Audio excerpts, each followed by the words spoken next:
10년을 부려먹고도 10,000원 한 장 준 적 없는 사람들이었습니다. 84억짜리 상가는 시누이 명의로 조용히 넘어갔고 저에게는 남은 건물 하나 잘 보이면 주겠다는 말뿐이었습니다. 명절도 제사도 늘 저 혼자였고 좋은 음식은 시누이네 몫이었죠. 그런데 시어머니가 계단에서 넘어져 입원하자 남편은 회사를 그만두고 화장실 수발을 들라고 했습니다. 그러면서 이번에 잘하면 그동안 깎인 점수를 만회할 수 있다더군요. 준 것도 없는 사람들이 대체 무엇을 믿고 이렇게 당당했을까요? 저는 그날 10년 만에 처음으로 앞치마를 벗었습니다. 오늘도 핫사이다 톡을 찾아주셔서 감사합니다. 지금 어디서 듣고 계신지 댓글로 남겨주시면 반갑게 인사드릴게요. 이런 이야기가 좋으셨다면 구독 눌러두세요. 다음에도 속 시원한 사연으로 찾아뵐게요. 병원 복도는 유난히 서늘했습니다. 소독약 냄새가 코끝을 찔렀고 저는 식은 종이컵을 든 채 벽에 기대 서 있었습니다. 그날 남편이 저를 병실 밖으로 불러낸 이유를 저는 지금도 잊지 못합니다. 남편이 먼저 입을 열었습니다. 여보, 아무래도 당신이 회사를 그만둬야 할 것 같아. 저는 종이컵을 쥔 손에 저도 모르게 힘이 들어갔습니다. 어머니 화장실 수발은 아무나 드는 게 아니잖아. 이런 건 며느리가 옆에 딱 붙어서 받으려야 모양이 나는 거야. 그러니까 당신이 도서관 일 정리하고 병실로 들어와. 저는 그 말을 듣고 잠시 아무 말도 하지 못했습니다. 잘못 들었나 싶어서 남편의 얼굴을 다시 봤어요.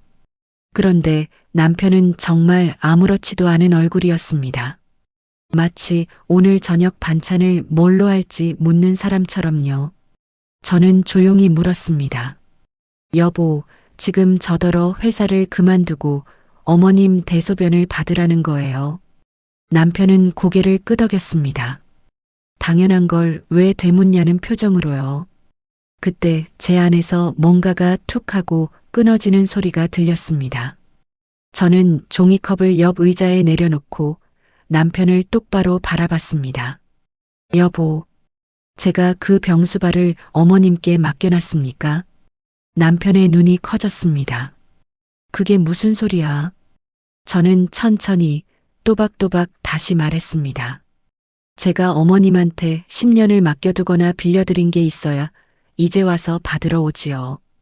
저는 어머님께 아무것도 맡긴 적이 없는데 어떻게 제가 그 수발을 도로 찾아들라는 거예요. 남편은 한동안 말문이 막혔습니다. 그러더니 목소리를 낮추며 이상한 소리를 하기 시작했습니다. 여보, 잘 생각해봐. 이번에 당신이 어머니 병수발 제대로 들면 그동안 어머니한테 깎였던 점수를 한 번에 만회할 수 있어. 이건 오히려 당신한테 기회야. 저는 헛웃음이 나왔습니다. 참. 기회라는 말이 그렇게 헐값일 줄은 몰랐어요. 남편은 제 표정을 보더니 한술 더 떴습니다. 여보, 간병인을 쓰면 하루에 얼마인 줄 알아? 그 돈이 다 어디서 나오겠어. 당신이 어차피 집에 있는 시간도 많잖아. 그리고 이런 게 다 나중에 어머니 마음이 풀리는 길이라니까. 집에 있는 시간이 많다는 그 말에 저는 하마터면 손에 든 게 종이컵인 걸 잊고 던질 뻔했습니다. 저는 아침 7시에 나가서 저녁 6시에 들어오는 사람이었습니다. 도서관에서 아이들 책을 정리하고 대출대 앞에 서고 프로그램을 준비하며 하루를 꼬박 채우는 사람이었어요. 그런데 이 사람 눈에 제 일은 언제든 접어도 되는 그냥 소일거리였던 겁니다. 10년을 부려먹고 명절마다 새벽에 혼자 전을 부치게 하고 10,000원 한 장 쥐어준 적 없는 사람들이었습니다. 그런데도 이 사람은 저에게 은혜를 베푸는 얼굴을 하고 있었습니다. 병든 시어머니 수발을 저에게 떠넘기면서 그걸 제가 감사히 받아야 할 선물처럼 내밀고 있었어요. 저는 그 순간 정말 궁금해졌습니다. 도대체 이 사람들은 나에게 준 게 뭐라고 이렇게까지 당당한 걸까? 받은 것도 없이 요구만 하는 사람들이 어떻게 이토록 뻔뻔할 수 있는 걸까? 복도 저편에서 링거 거는 소리가 달그락 울렸습니다. 저는 문득 이 당당함이 오늘 하루아침에 생긴 게 아니라는 걸 깨달았습니다. 이건 10년 동안 제가 참고 또 참으면서 차곡차곡 키워준 당당함이었어요. 제가 순순히 국그릇을 받아들던 첫날부터 이 사람들은 저를 그렇게 배웠습니다. 아무리 부려도 웃으면서 다시 앞치마를 두르는 사람. 좋은 건 다 남에게 내주고 굳은 것만 골라받아도 불평 한마디 없는 사람. 그런 사람에게는 미안할 필요가 없다고 이 사람들은 10년에 걸쳐 그렇게 익혀버린 겁니다. 그리고 그 10년을 만든 건 다른 누구도 아닌 저 자신이었어요. 그 생각이 드는 순간 저는 이상하게도 화가 나기보다 오히려 마음이 차분해졌습니다. 이제는 정말 끝을 봐야 할 때가 왔다는 걸 저는 그 서늘한 복도에서 조용히 알아차렸습니다. 남편은 여전히 제 대답을 기다리고 있었습니다. 어서 알겠다는 말이 나오기만을요. 하지만 저는 그날 10년을 참아온 저를 그만 놓아주기로 마음먹었습니다. 다만 그 이야기를 하기 전에 저는 먼저 지난 10년을 처음부터 다시 돌아봐야겠습니다. 제가 왜 이 자리까지 오게 됐는지, 이 뻔뻔한 사람들이 어쩌다 저를 공짜 일꾼으로 여기게 됐는지, 그걸 알려면 아주 오래전 그 밥상으로 돌아가야 합니다. 모든 건 10년 전 그 첫 밥상에서 시작됐습니다. 10년 전 그 봄을 저는 아직도 또렷하게 기억합니다. 결혼 이야기가 오가던 무렵 시어머니가 처음으로 저를 집으로 불렀어요. 첫밥 한 끼 같이 먹자는 말이 그렇게 다정하게 들릴 수가 없었습니다. 저는 며칠을 고민해 과일 상자 하나를 골라 들고 남편 손을 잡고 그 집 현관을 들어섰죠. 그날의 저는 그저 인사드리러 온 손님이었습니다. 적어도 저는 그렇게 알고 있었어요. 상이 차려졌습니다. 김이 오르는 국이며 나물이며 상다리가 휘어질 만큼 정갈했죠. 저는 얌전히 무릎을 모으고 앉았습니다. 그런데 자리에 앉기가 무섭게 시어머니가 뜨거운 국그릇 하나를 제 앞으로 쓱 밀어놓더라고요.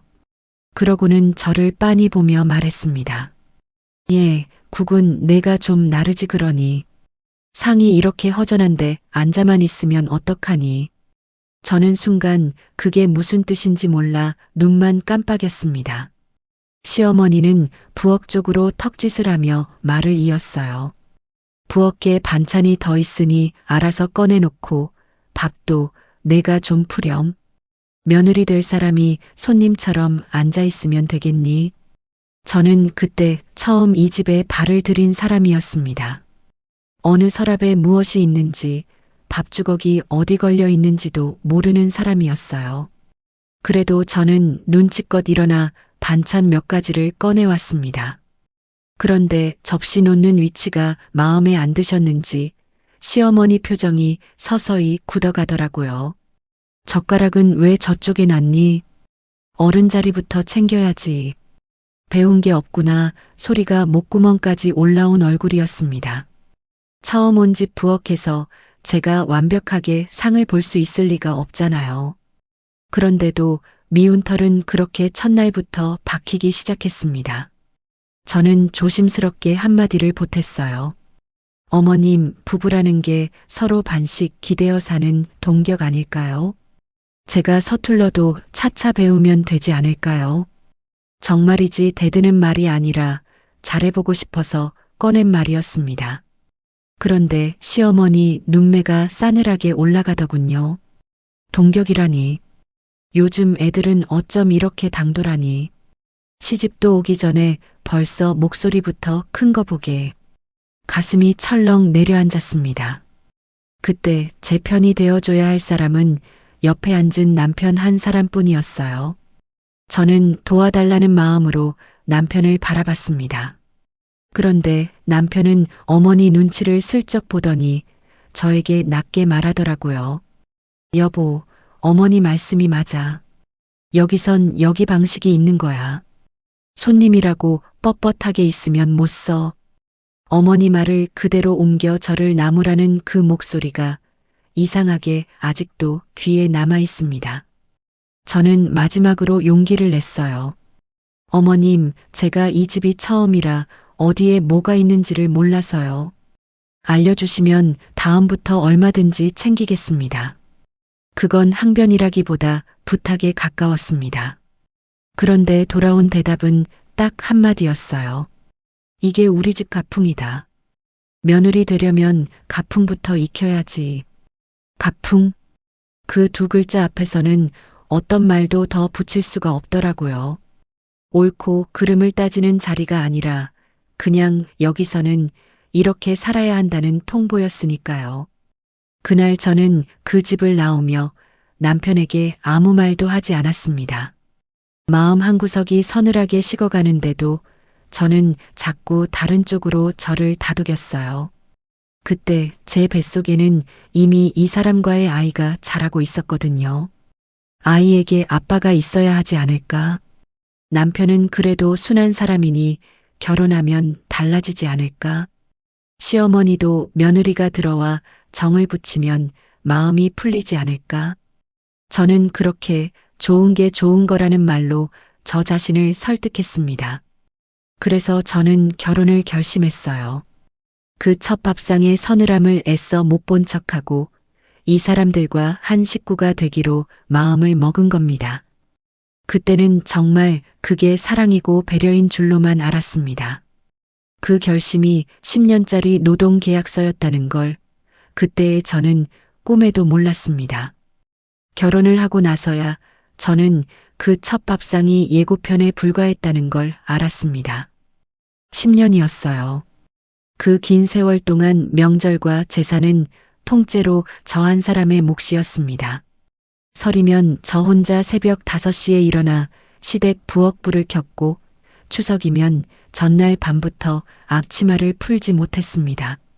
제사는 1년에 5번이었는데 그 5번이 전부 제 손끝에서 시작되고 제 손끝에서 끝났습니다. 시어머니는 상 앞에 앉아 계셨고 남편은 텔레비전 앞에 앉아 있었고 부엌에는 늘 저 혼자였습니다. 처음 몇 해는 그래도 며느리니까 당연하다고 저를 다독였어요. 그런데 시간이 갈수록 이건 나눠지는 일이 아니라 통째로 떠넘겨진 일이라는 게 분명해지더라고요. 시댁 식구가 10이 넘는데 부엌에 들어오는 사람은 저 하나였습니다. 손이 10개라도 모자랄 판에 누구 하나 물 한 컵 나르지 않았습니다. 명절 하루가 어떻게 흘러가는지 아세요? 저는 전날 저녁에 장을 받아 재료를 다듬는 것부터 시작했어요. 밤새 나무를 묻히고 소를 만들고 명절 아침이면 기름 냄새를 뒤집어 쓴 채 3시간을 꼬박 전만 붙였습니다. 허리는 펴지지도 않았고 손목은 저릿저릿했어요. 그렇게 상을 다 차리고 나면 이번엔 설거지가 산처럼 쌓였습니다. 그 산을 넘고 나면 또 다음 상을 준비할 시간이 돌아왔어요. 저는 그 부엌에서 명절마다 조금씩 달아갔습니다. 거울을 볼 새도 없었지만 아마 그 시절 제 얼굴은 늘 지쳐 있었을 겁니다. 한 번은 허리가 하도 아파서 남편한테 말을 꺼낸 적이 있어요. 여보, 나 좀 도와주면 안 될까? 전이라도 같이 부치면 좋겠는데. 그랬더니 남편이 하는 말이 참 태연했습니다. 남자가 부엌에 들어가면 어머니가 싫어하셔. 당신이 좀 참아. 그 참으라는 말을 저는 10년 동안 몇 번이나 들었는지 모르겠습니다. 그 중에서도 저를 가장 서럽게 한 건 상을 물릴 때였습니다. 갈비찜 좋은 살점과 노릇하게 구운 조기는 어김없이 시누이네 상으로 먼저 올라갔어요. 시어머니가 직접 접시에 담아 내가시면서 하시는 말이 늘 똑같았습니다. 이건 우리 딸내 먼저 챙겨주고. 그 한마디에 좋은 건 전부 그쪽으로 갔습니다. 저한테 남는 건 뼈만 붙은 갈비 끄트머리와 살이 부서진 생선꼬리였어요. 굳은 일은 제가 다 하고 정작 먹을 것은 찌꺼기만 돌아왔습니다. 한 번은 제가 조심스럽게 여쭤봤어요. 어머님, 이 갈비 좋은 건 다 저쪽으로 갔는데 우리 상에도 좀 놓을까요? 그랬더니 시어머니가 저를 힐끗 보시더니 하시는 말이 기가 막혔습니다. 올케는 부엌에서 부스러기 집어먹어도 배부르지 뭘 그런 걸 따지고 그래. 아, 그 말을 듣는데 손에 든 국자가 다 부끄러워지더라고요. 10년을 부려먹으면서도 좋은 살점 한 점을 아까워하는 사람이 제 시어머니였습니다. 차별은 부엌에서만 끝나지 않았습니다. 진짜 어이가 없었던 건 시누이였어요. 필라테스 스튜디오를 하는 시누이는 저를 꼭 심부름꾼처럼 부렸습니다. 어느 날은 저한테 전화를 걸더니 아무렇지도 않게 이러는 거예요. 올케 이번에 백화점 갈 일 있으면 그 가방 하나만 대신 사다 줘. 한정판이라 줄 서야 하는데 나는 수업이 있어서. 저는 그 백화점에 갈 일이 없었습니다. 갈 일이 없는데도 시누이는 제가 당연히 가서 줄을 서줄 사람이라고 여겼어요. 마치 그 심부름을 저한테 맡겨놓기라도 한 사람처럼요. 한 번이면 넘어갔을 텐데 그게 아니었습니다. 며칠 뒤에는 문자가 왔어요. 올케 우리의 인형 있잖아. 그거 색깔별로 다 주문 좀 해줘. 분홍이랑 노랑이랑 하늘색이랑. 애가 하나만 있으면 운다고. 저는 그 문자를 한참 들여다봤습니다. 제 아이 것도 아니고 시누이네 아이 인형을 색깔별로 주문하는 게 어째서 제 일이 되어 있는지 도무지 이해가 안 되더라고요. 시누이는 부탁이라는 말도 붙이지 않았습니다. 그냥 통보였어요. 해줘. 딱 그 두 글자였습니다.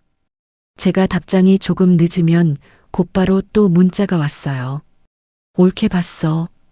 오늘 안에 주문해야 배송이 맞아. 마치 제가 그 주문을 언제까지 처리하겠다고 약속이라도 해놓은 사람 같았습니다. 저는 결국 그날 밤에 시누이네 아이 인형을 색깔별로 장바구니에 담고 결제 버튼을 눌렀습니다. 제 손으로요. 저는 그날 밤 설거지를 하다 말고 물을 잠그고 가만히 서 있었습니다. 손에는 아직 거품이 묻어 있었어요. 그러다 저도 모르게 헛웃음이 나오더라고요. 참. 도대체 내가 언제부터 이 집 심부름꾼이 됐나 싶었습니다. 명절상은 나 혼자 차리고 좋은 건 다 시누이네가 가져가고 이제는 그 집 아이 인형까지 내가 색깔별로 골라 사다 줘야 하는 사람이 되어 있었습니다. 제가 언제 그걸 맡아드리겠다고 한 적이 있었나요? 저는 그저 며느리였을 뿐인데 어느새 이 집안의 온갖 굳은 일을 다 떠맡는 사람이 되어 있었습니다.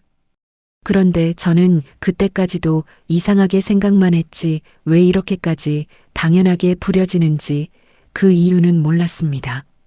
그냥 시어머니 성격이 원래 그러려니 시누이가 원래 염치가 없으려니 했어요. 저만 조용히 참으면 이 집이 굴러가니까 그게 제 몫이려니 했습니다. 하지만 그 착취에는 아주 분명한 이유가 따로 있었습니다. 그리고 그 이유를 알게 된 날, 저는 지난 10년이 통째로 무너지는 기분을 느껴야 했습니다. 시댁이 전셋집을 옮기던 해였습니다. 보증금이 모자란다는 소리에 저는 두말 없이 제 적금 통장을 깼습니다. 7,400만 원. 제가 결혼 전부터 10년을 아껴 한 줄 한 줄 채워 넣은 돈이었습니다. 그 돈이 빠져나가던 날 저는 창구 앞에서 잠시 손을 멈췄습니다. 이걸 보태면 시어머니가 저를 조금은 다르게 봐주시지 않을까? 그런 생각을 했던 겁니다. 지금 돌아보면 참 어린 마음이었어요. 돈이 들어가고 새 집으로 이사를 마친 날, 저는 시어머니의 말 한마디를 기다렸습니다. 고맙다는 말. 딱 그거 하나면 됐어요.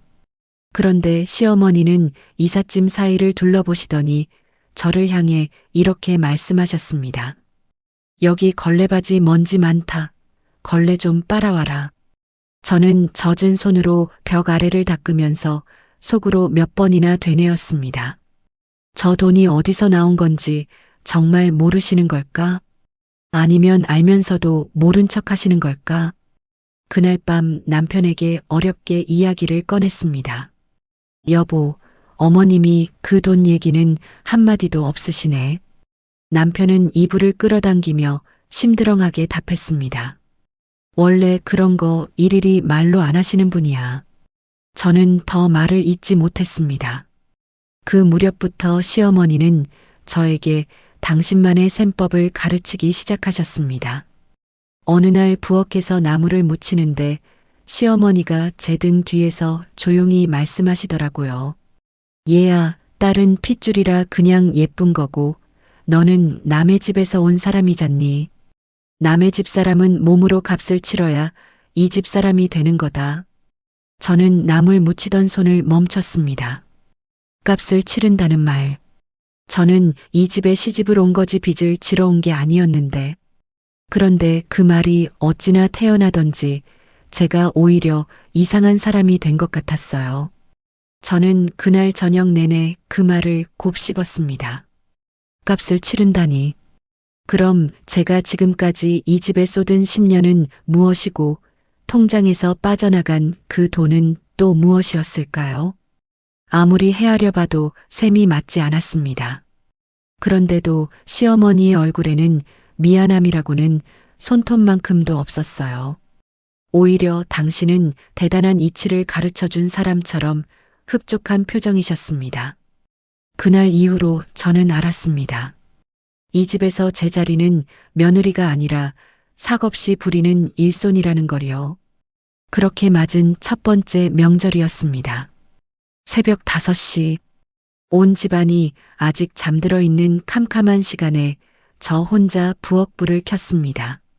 시어머니는 안방에서 텔레비전 소리를 틀어놓고 계셨고 남편은 세상 모르게 코를 골았습니다.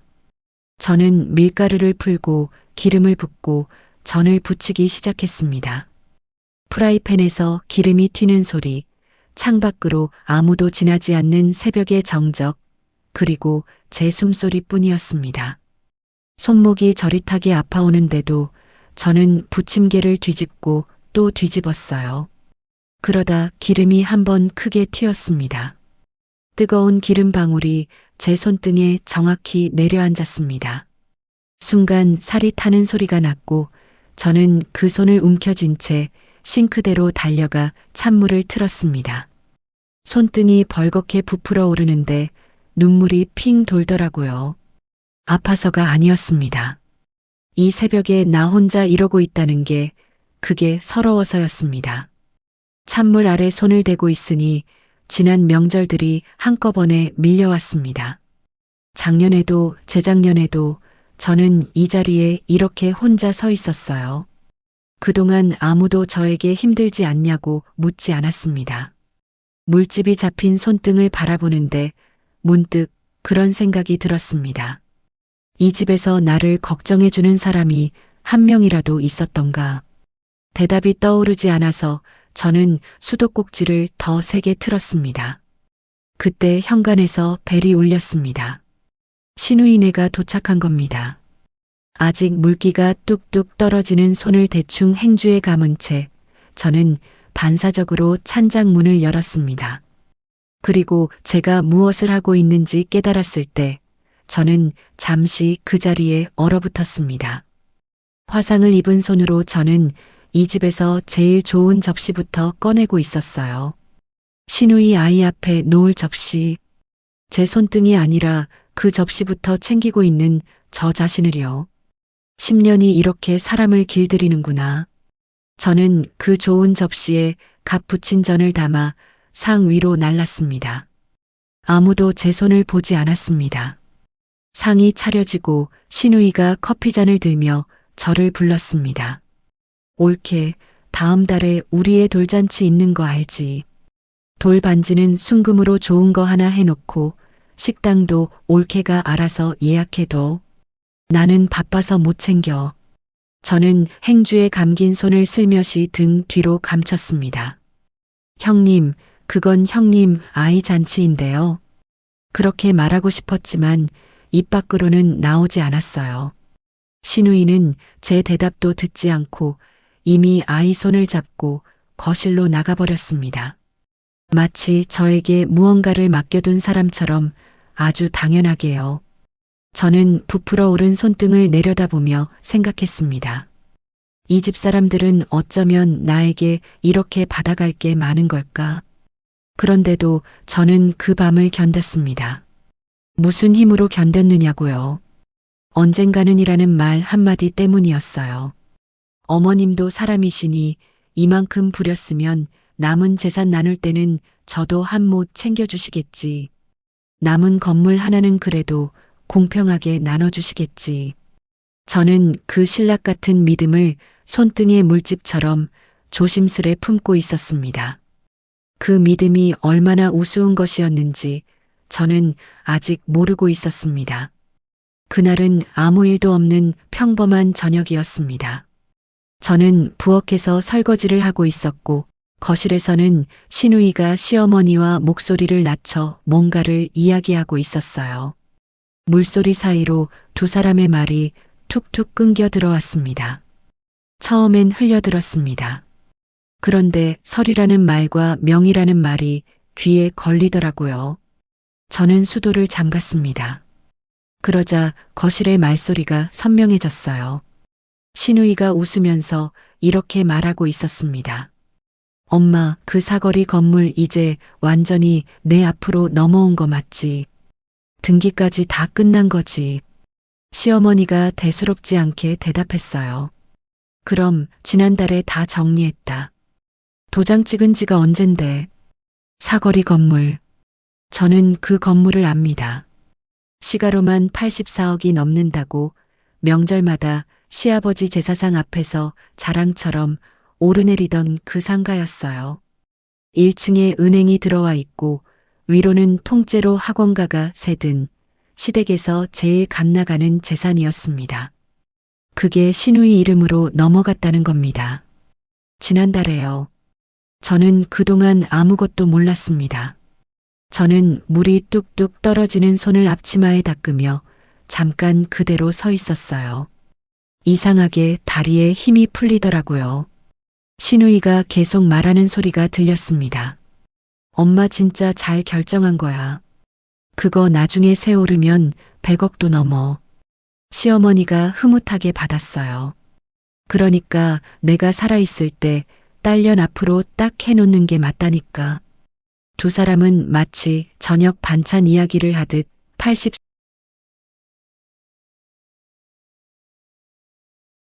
84억을 주고받고 있었습니다. 부엌에서 그 소리를 듣는 사람이 있다는 건 조금도 신경 쓰지 않았어요. 손에 든 그릇을 내려놓는데 소리가 나지 않게 조심했어요. 왜 그랬는지 모르겠습니다.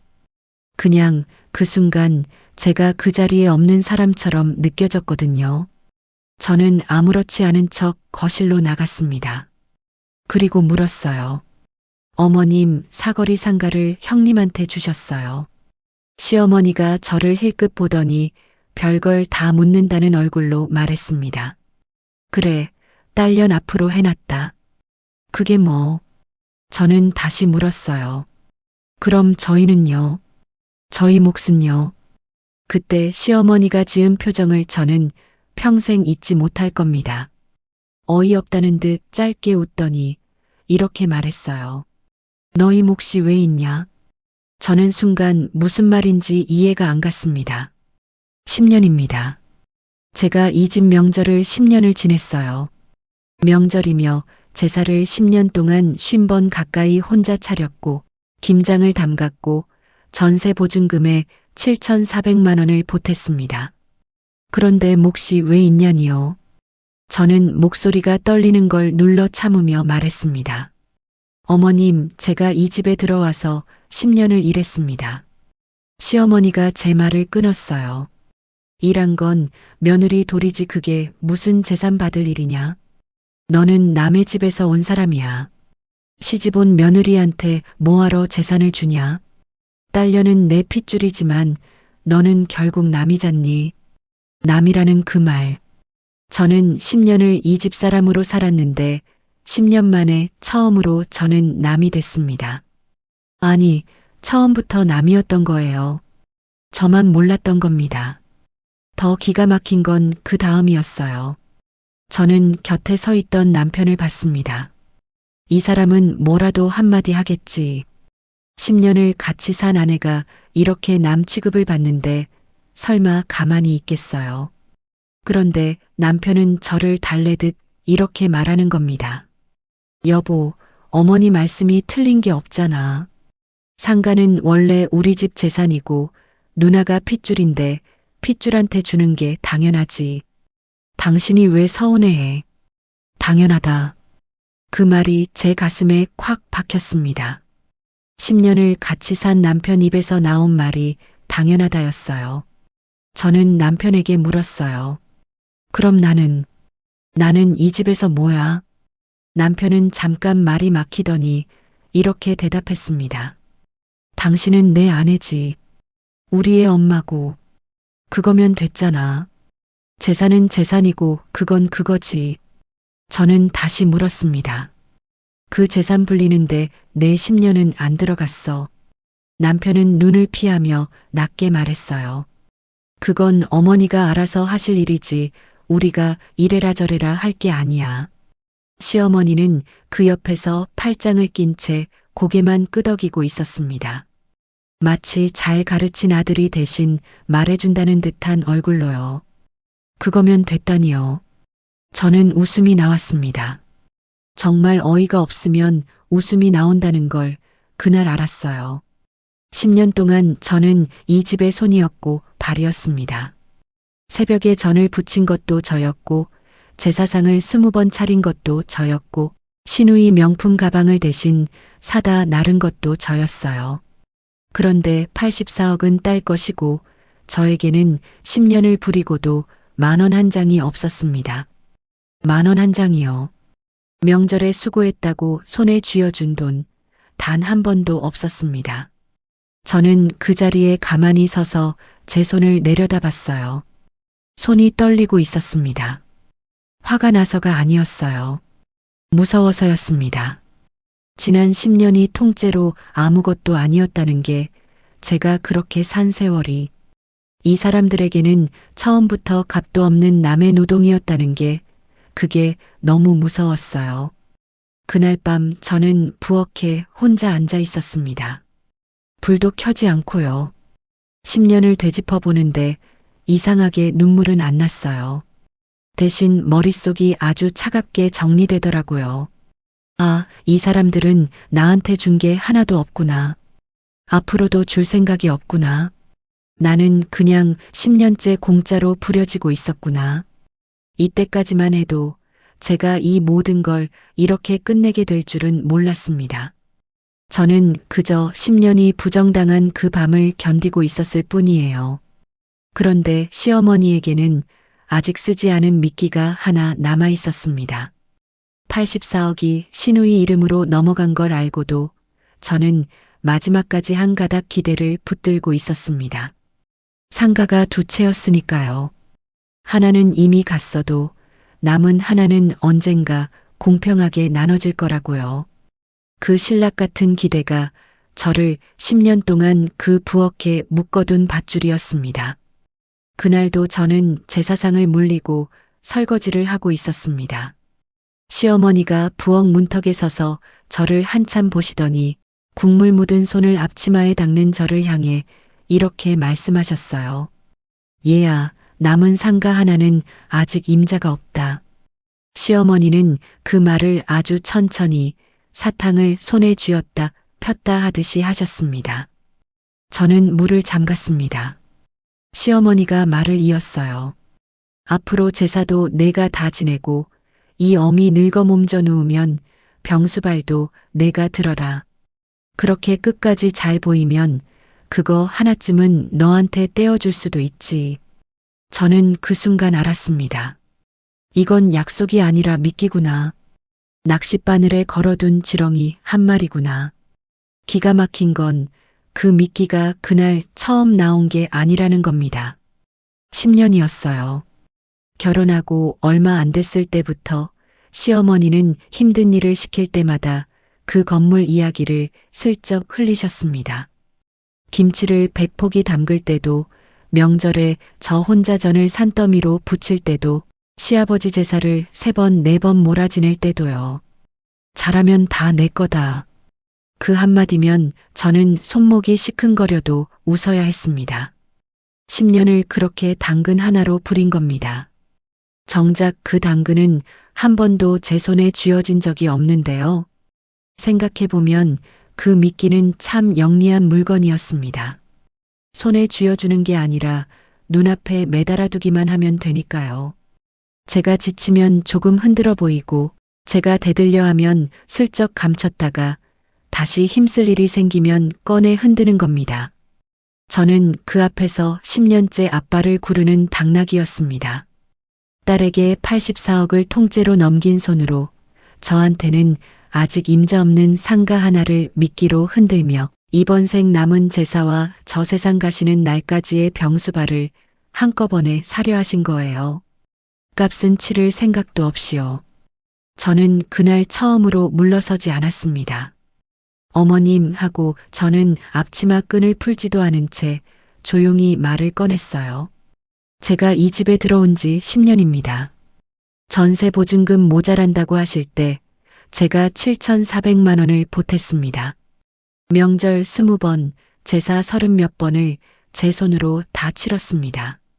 아이 낳고 3-7일도 못 채우고 김장하러 불려 나왔습니다. 저는 손가락을 하나씩 꼽아가며 10년을 조목조목 셈했습니다. 어머님, 저는 이 집에서 받은 게 없습니다. 그런데 앞으로도 받을지 안 받을지 모르는 걸로 절 또 10년을 부리시겠다는 겁니까?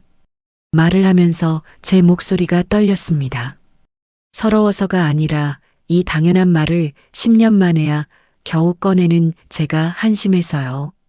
저는 시어머니가 조금이라도 미안해하길 바랐던 것 같습니다. 단 한 번이라도요. 시어머니는 웃으셨습니다. 코웃음이었어요. 아이고, 유난이다, 유난. 어디서 배운 버릇으로 시어미한테 계산기를 두드리냐. 그 말이 다였습니다. 제가 꺼낸 7,400만 원도 30몇 번의 제사도 대인 손등의 흉터도 시어머니 앞에서는 유난이라는 2글자로 싹 지워졌어요.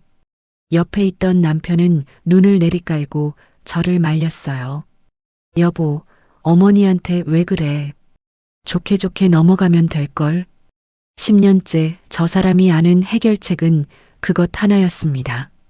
제가 입을 다무는 것이요. 시누이는 소파에 다리를 꼬고 앉아 휴대폰만 보다가 올케는 참 피곤하게 산다 하고 혼잣말처럼 흘렸습니다. 그 방 안에서 제 편은 아무도 없었습니다. 저는 그 자리에 가만히 서 있었습니다. 이상하게도 화가 나지 않았어요. 눈물도 안 났습니다. 뜨겁던 가슴 한복판이 물을 끼얹은 화로처럼 서서히 식어가는 게 느껴졌습니다. 10년을 지펴온 불이 그렇게 소리도 없이 꺼지고 있었어요. 저는 속으로 딱 한마디를 삼켰습니다. 제가 그 건물을 어머님께 맡겨놓기라도 했습니까? 이 집이 저한테 뭘 그렇게 맡아뒀다고 이렇게 당당한 걸까요? 그날 밤 저는 잠을 이루지 못했습니다. 남은 건물이라는 그 미끼가 10년 동안 얼마나 무거운 추였는지 불이 꺼지고 나서야 알았습니다. 그리고 저는 어렴풋이 깨달았어요. 어쩌면 저를 자유롭게 하는 건 그 건물을 얻는 게 아니라 그 건물을 제 손으로 놓아버리는 일일지도 모른다고요. 그리고 그 겨울 시어머니가 계단에서 넘어졌습니다. 그 겨울 아침에 걸려온 전화 한 통이 10년을 버텨온 저를 결국 무너뜨렸습니다. 시어머니가 집 앞 계단에서 발을 헛디뎌 넘어졌다고 했어요. 고관절이 부러졌다는 말에 저는 하던 일을 다 놓고 병원으로 달려갔습니다. 도서관에 급하게 사정을 말하고 열람실 정리를 동료에게 부탁하고 아이를 이웃집에 맡기고 택시를 잡아타고 달려갔죠. 그때까지만 해도 제가 이 모든 걸 이렇게 끝내게 될 줄은 몰랐습니다. 병실에 들어서니 시어머니는 다리에 깁스를 하고 눈을 감은 채 누워 있었습니다. 66세, 평생 상가 두 채를 굴리며 큰 소리 한 번 안 지고 살아온 분이 그날은 이상하게 작아 보였어요. 링거줄에 매달린 손등이 파리하게 떨리고 있었죠. 저는 그 순간까지도 걱정이 먼저였습니다. 명절마다 저를 부려먹고 84억짜리 상가를 시누이에게 통째로 몰아준 사람인데도 막상 다쳐서 누워있는 걸 보니 가슴 한쪽이 먹먹하더라고요. 제가 참 어리석었습니다. 링거를 새로 갈고 나오는데 남편이 저를 병실 밖으로 불러냈습니다. 복도 끝 커피 자판기 옆이었어요. 남편은 팔짱을 낀 채 별일 아니라는 얼굴로 저를 보더니 이렇게 말했습니다. 여보 잘됐다. 당신 이참에 도서관 일 그만두고 어머니 수발 좀 들어라. 저는 제가 뭘 잘못 들었나 싶어 남편 얼굴을 다시 봤습니다. 도서관 일을 그만두라니요. 26살부터 15년을 어린이 책 사이에서 살아온 제 일이었습니다. 아침마다 아이들이 달려와 이모 이 책 또 읽어주세요 하고 매달리던 자리, 제가 유일하게 저 자신으로 숨쉬던 자리였어요. 그 일이 이 사람 입에서는 언제든 접어도 그만인 소일거리처럼 툭 튀어나왔습니다. 10년 시집살이를 다 견디게 해준 게 실은 그 도서관이었는데 남편은 그걸 한 번도 제 밥벌이로 쳐준 적이 없었던 겁니다. 여보 지금 무슨 소리를 하는 거예요? 제가 왜 멀쩡한 직장을 그만둬요? 어머니 화장실도 모셔야 하고 밥도 떠먹여드려야 하는데 남손에 맡길 수는 없잖아. 이런 건 원래 며느리가 하는 거야. 저는 잠시 말을 멈췄습니다. 그리고 참았던 물음 하나를 조용히 꺼냈어요. 당신은 아들이잖아요. 친아들이 왜 못해요? 어머님을 낳고 기르신 건 당신 어머니고 당신이 그 아들인데요. 남편은 어이없다는 듯 코웃음을 쳤습니다. 남자가 어떻게 제 어머니 화장실 수발을 드냐? 그런 건 여자가 해야 자연스러운 거지. 나는 회사 나가야 하고, 저도 회사를 나갑니다. 저도 매일 아침 문을 여는 직장이 있습니다. 그 말이 목까지 차올랐지만 남편은 제 표정 따위 읽을 생각도 없었어요. 오히려 한 발 다가와 목소리를 낮추더니 큰 선심이라도 쓰는 얼굴로 이렇게 말했습니다. 이번에 어머니 병수발만 잘 들어봐. 그동안 당신이 깎아먹은 점수 이참에 다 만회할 수 있어. 어머니도 마음 푸실 거고 나중에 남은 건물 얘기도 다시 나올 수 있는 거고 내가 지금 당신한테 기회를 주는 거라니까. 기회라는 말에 저는 헛웃음이 났습니다. 참. 어이가 없어서 웃음도 안 나오더라고요. 10년을 10,000원 한 장 없이 부려먹고 이제는 다친 어른 대소변까지 떠넘기면서 그걸 저한테 베푸는 은혜라고 부르고 있었습니다. 제가 그 병수발을 어머님께 맡겨놓기라도 했습니까? 언제 제가 그 자리를 달라고 손을 벌린 적이 있습니까? 제 얼굴이 굳는 걸 봤는지 남편은 마지막 패라도 꺼내듯 한마디를 더 붙였습니다. 간병인 하루에 얼마 하는 줄 알아? 그거 아까워서 그래. 당신이 하면 그 값의 반은 내가 챙겨줄게. 반값이면 남는 장사잖아. 어때? 반가? 다친 시어머니의 대소변을 놓고 남편이 제게 흥정을 붙이고 있었습니다. 사람 값을 반으로 후려치는 그 말을, 그것도 제 남편이라는 사람이 자판기 불빛 아래에서 아무렇지 않게 내뱉고 있었어요. 저는 그 순간 화가 나지 않았습니다. 이상하게도 화가 아니라 어떤 서늘함이 등줄기를 타고 내려갔어요. 10년을 부린 며느리에게 남은 건 점수를 만회할 기회와 반값짜리 간병 자리뿐이었습니다. 이 사람들에게 저는 처음부터 사람이 아니라 값을 매기고 부리는 노동력이었던 거예요. 오히려 이상하리만치 마음이 조용해졌습니다.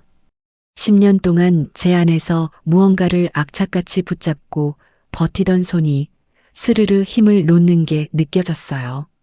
더 붙잡을 이유도 붙잡을 자격을 가진 사람도 그 병실 어디에도 없었습니다.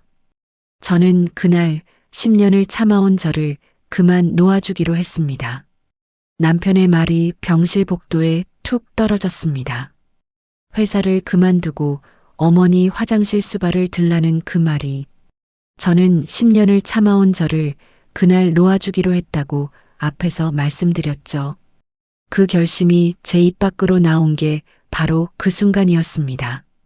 저는 남편을 똑바로 봤습니다. 목소리가 떨릴 줄 알았는데 이상하게 차분하더라고요. 심장은 뛰는데 머리는 얼음처럼 맑았어요. 여보, 제가 그 병수발을 어머님께 맡겨놨습니까? 남편의 얼굴이 굳었습니다. 무슨 소리냐는 표정이었죠. 제가 어머님 몸을 어머님께 맡겨두기라도 했냐고요. 그래서 제가 도로 찾아와야 하는 겁니까? 저는 어머님께 아무것도 맡긴 적이 없는데 왜 10년째 저한테 받아가라 하십니까? 남편은 대답을 못했습니다. 입만 몇 번 벙긋거리다 말았어요. 그 사람도 알고 있었던 겁니다. 10년 동안 자기 어머니 몸을 저한테 맡겨둔 적이 없다는 걸요. 맡긴 적도 없는 걸 어떻게 도로 받아갑니까? 옆에 서 있던 시누이가 팔짱을 끼며 끼어들었죠. 올케가 지금 사람 아픈데 그게 할 소리냐고요. 저는 시누이를 봤습니다. 눈 하나 깜짝 안 하고요. 형님, 어머님 상가 84억은 형님 명의로 넘어갔죠. 그 몸도 형님이 받아가시면 되겠네요. 재산 받은 사람이 수발도 드는 겁니다. 그게 순서 아닙니까? 저는 10,000원 한 장 못 받았는데 왜 수발은 제 몫입니까? 시누이의 입이 딱 벌어졌습니다.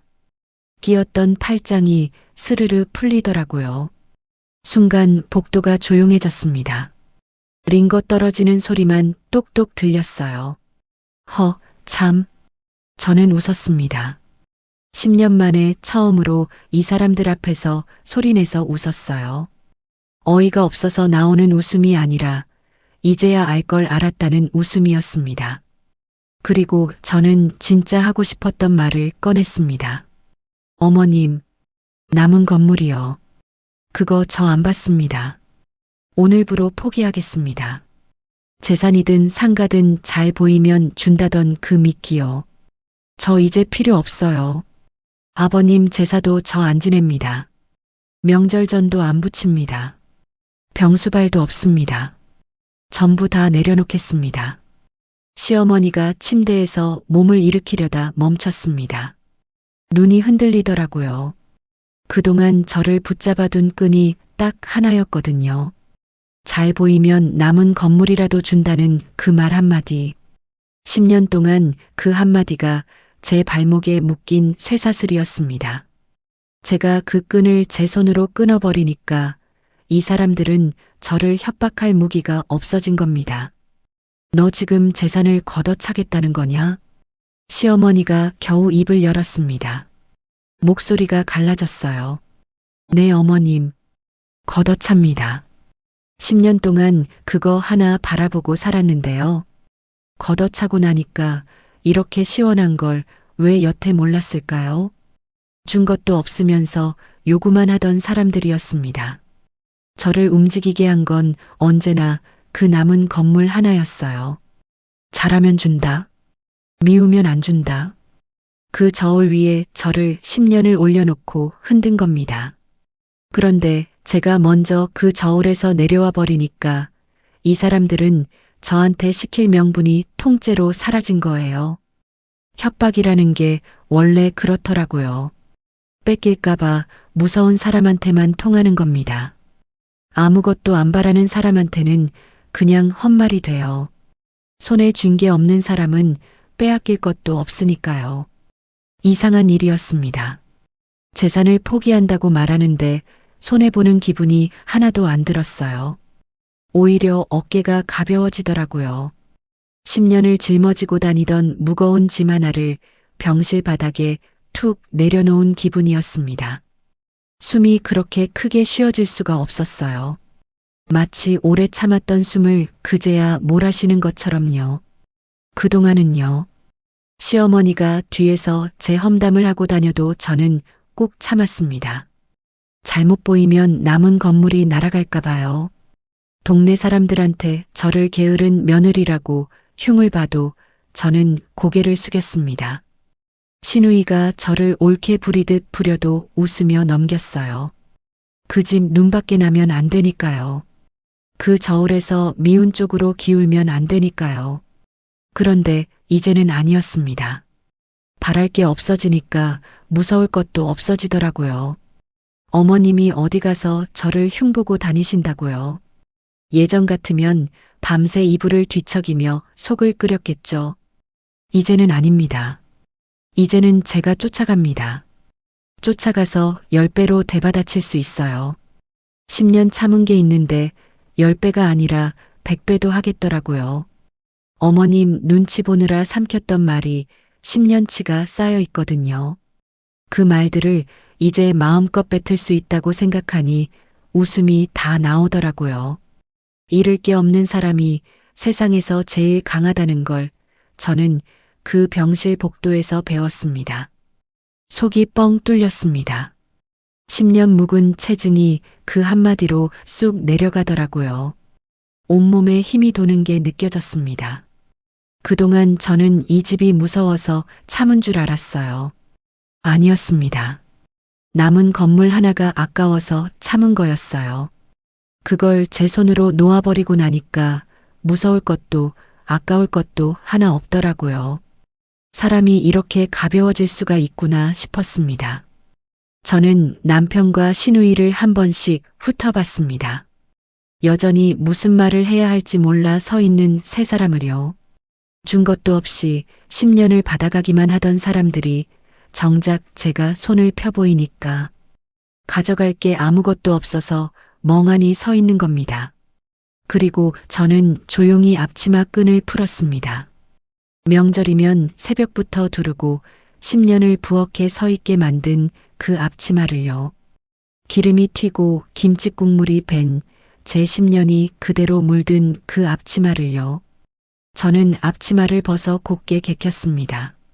앞치마를 벗어 곱게 개키고 나니 손끝이 이상하리만치 차분했습니다. 저는 그 앞치마를 병실 침대 발치에 가만히 올려놓았습니다. 그리고 시어머니를 똑바로 바라봤습니다. 10년 동안 한 번도 제대로 마주본 적 없던 눈이었습니다.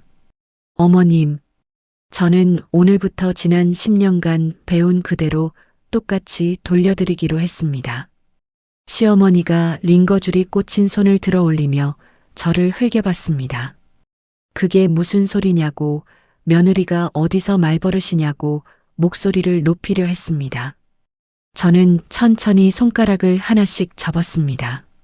좋은 갈비는 형님 목, 굳은 뼈다귀는 제 목, 좋은 접시는 손님상, 이나간 그릇은 제 밥상, 명절 새벽전은 제 손, 다 된 상 앞에 앉는 건 다른 식구들. 저는 그 순서를 어머님께 그대로 배웠습니다. 그러니 이제 굳은 일과 찌꺼기는 어머님 앞으로 돌려드리는 게 맞습니다. 시어머니의 입꼬리가 파르르 떨렸습니다. 그건 가풍이다.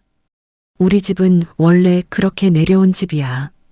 남의 집에서 온 사람은 그 가풍을 따라야 하는 거고 핏줄이 좋은 걸 갖는 건 하늘이 정한 순서다.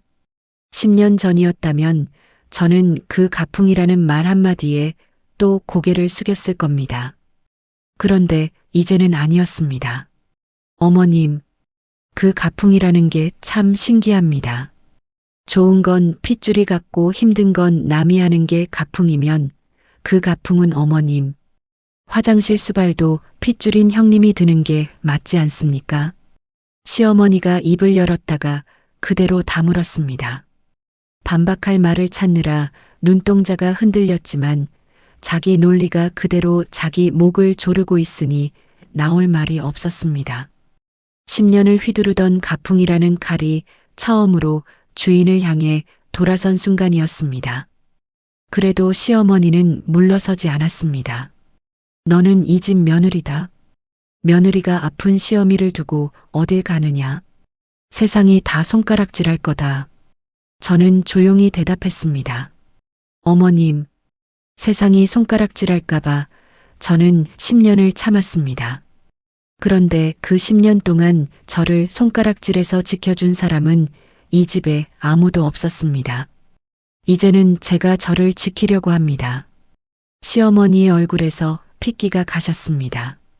늘 큰 소리로 저를 찍어 누르던 그 목소리가 처음으로 아무 힘도 못 쓰고 침대 위에서 잦아들었습니다.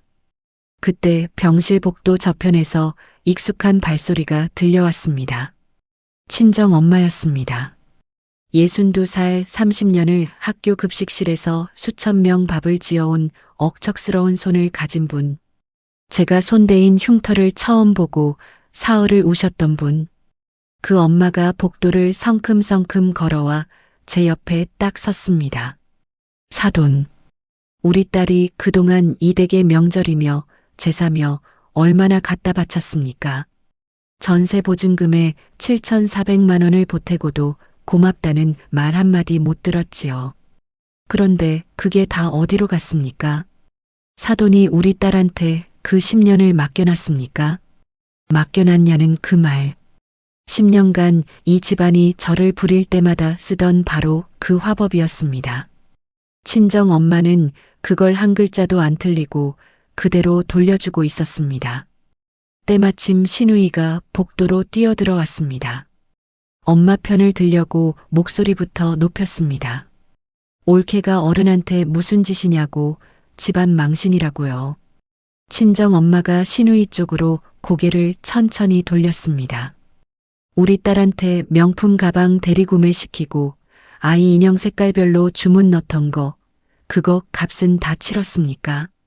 심부름 값을 우리 딸한테 맡겨놨습니까? 시누이의 얼굴이 벌겋게 달아올랐습니다. 원장님 소리 들으며 스튜디오에서 회원들 앞에 서던 사람이 급식실, 조리사 출신 예순들 앞에서 말 한마디를 못 받아쳤습니다. 상대 모녀가 나란히 입을 다무는 그 광경을 저는 10년 만에 처음 봤습니다. 친정 엄마는 거기서 멈추지 않았습니다. 목소리를 높이지도 않았습니다. 30년을 뜨거운 국솥 앞에서 버틴 사람 특유의 낮고 단단한 목소리였습니다. 사돈, 형님, 사람이 사람한테 뭘 시키면 값을 치르는 게 순서입니다. 우리 딸이 지금까지 받은 값을 다 합치면 10,000원짜리 한 장입니다.